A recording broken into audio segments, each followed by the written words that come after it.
জয় শ্রীরাম। ভারত মাতা কি জয়। উদ্বাস্তু মানুষের জয়।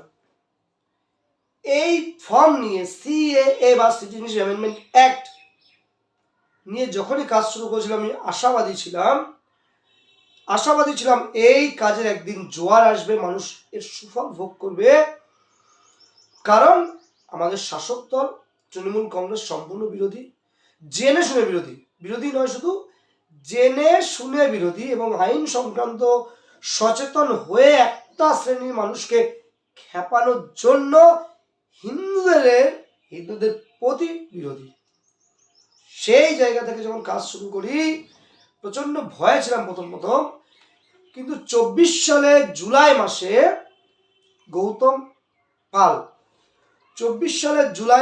গৌতম পাল মধ্যম গ্রামের বাসিন্দা, বিজেপি পরিবারের ছেলে, ওনার সার্টিফিকেট হয় 24 সালের জুলাই মাস নাগাদ বা জুন জুলাই ওরকম।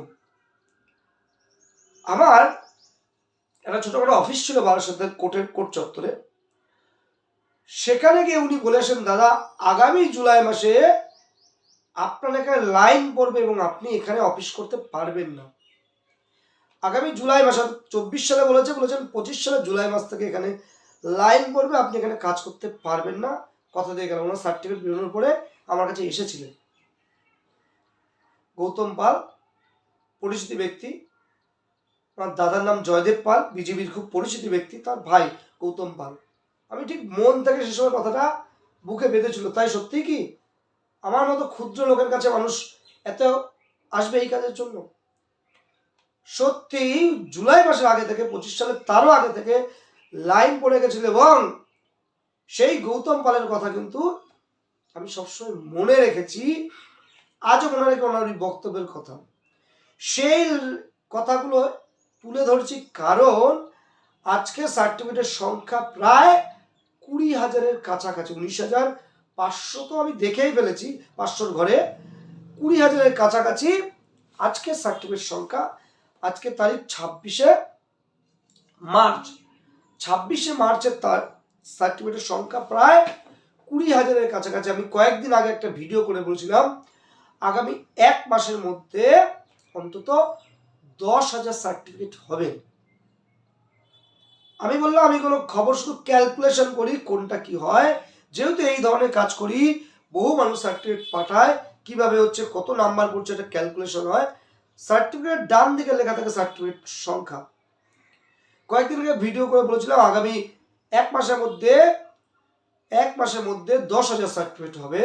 আমি 17,000 শুরুতেই ভিডিওটা করেছিলাম। আজকে 17 কমপ্লিট, 18 কমপ্লিট, 19 কমপ্লিট, 20 ঘরে 4,000 প্রায় হয়ে গেছে। আর 6,000 টার্গেট, বেশ কিছুদিন সময় আছে, অন্তত 20 দিন সময় আছে আমার কথা অনুযায়ী। তাহলে সার্টিফিকেট জোয়ার এসেছে। উদ্বাস্তু মানুষরা যারা উদ্বিগ্নে আছেন, যাদের ভেরিফিকেশন অন্তত হয়ে গেছে, তারা সার্টিফিকেট অতি শীঘ্রই পাবেন। এই সংক্রান্ত আবার বলে রাখি, আমার বারবার ফোন করে বিরক্ত করবেন না। আমার 2 মাস হয়ে গেছে আইবি ভেরিফিকেশন, কেন আমি সার্টিফিকেট পাচ্ছি না, এই বিষয়ে ফোনটা করবেন না। কিন্তু আশ্বাস দিচ্ছি আপনি সার্টিফিকেট পাবেন। সার্টিফিকেট পেতে হবে। এত বড় সেন্ট্রাল গভর্নমেন্ট, কেন্দ্রীয় সরকার এই ব্যবস্থা আপনার জন্যই করেছে। এই এত অফিস, এত আইবি, এত ভেরিফিকেশন, এত লোকজন, এত দৌড়াদৌড়ি আপনার জন্যই করেছে।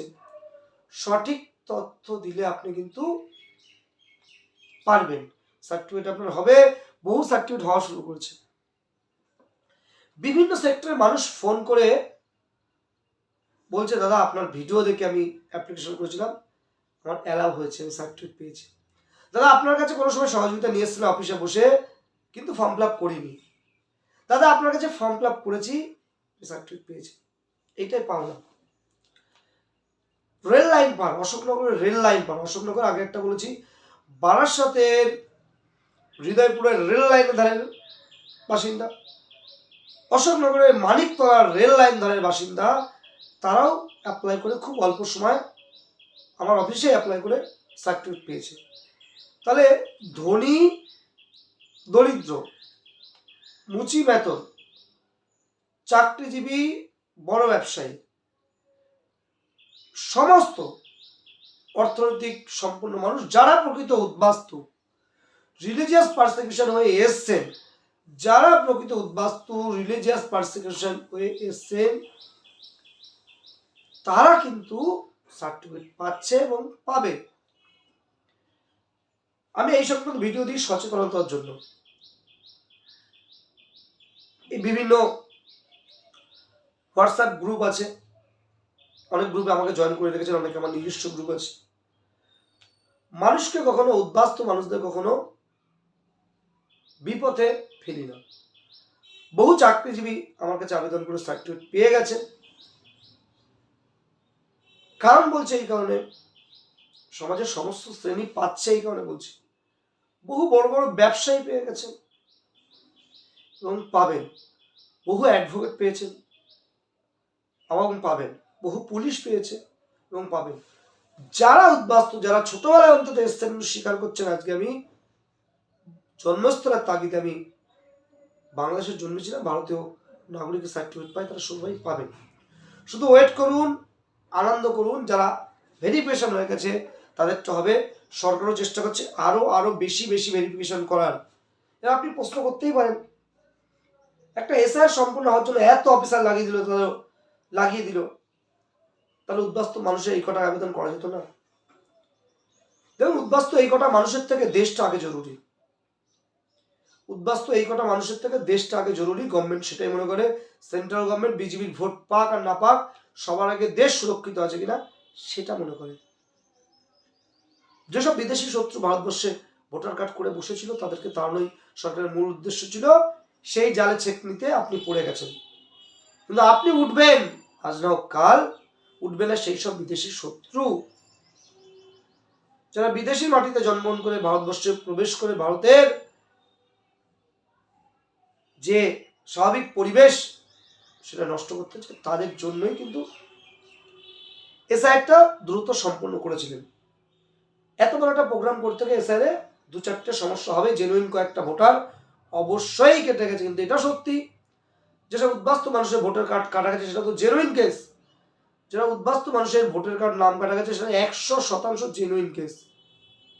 আপনি আবার মোদীকে গালাগাল করবেন, আপনি অমিত শাহকে গালাগাল করবেন, পশ্চিমবঙ্গ বিজেপিকে গালাগাল করবেন, কিন্তু এটা তো সত্যি যে এই সরকার, কেন্দ্রীয় সরকার আছে বলেই উদ্বাস্তু মানুষ মাথা তুলে দাঁড়ানোর সুযোগ পেয়েছে এবং আরো পাবে।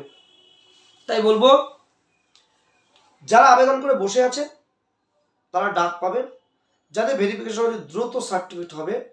শুধু আমি যে একটা ভবিষ্যৎবাণী করেছিলাম যে আগামী 1 মাসের মধ্যে 10,000 সার্টিফিকেট হবে, সেটাও আপনারা গুনতে থাকুন। আগের ভিডিওর ডেট আর আজকে 26 তারিখ, আগের ভিডিওর ডেট, আজকে প্রায় 4,000 সম্পূর্ণ হয়েছে এবং আগামী কয়েকদিনের মধ্যে আমার যে টার্গেট ছিল সেটা ছাপিয়ে যায় কিনা এটাই আমার দেখার, এবং তা আমার অভিজ্ঞতার দাম। এতদিন ধরে যে কষ্ট করছি,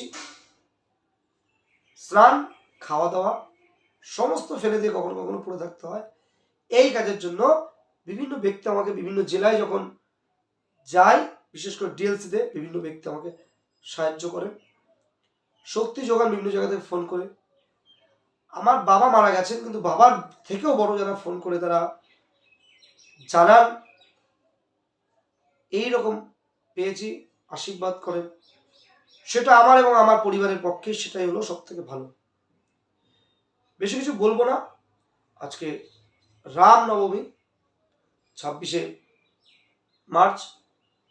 আবারও বলছি, যেসব বিধায়করা এই উদ্বাস্তু মানুষের জন্য কাজ করছে বা করেছে, বিশেষ উত্তর 24 পরগনার বনগাঁর উত্তরের বিধায়ক অশোক কীর্তনিয়া, দক্ষিণের বিধায়ক স্বপন মজুমদার সব থেকে বেশি কাজ করেছেন উদ্বাস্তু মানুষের জন্য, এবং সুব্রত ঠাকুর মহাশয়।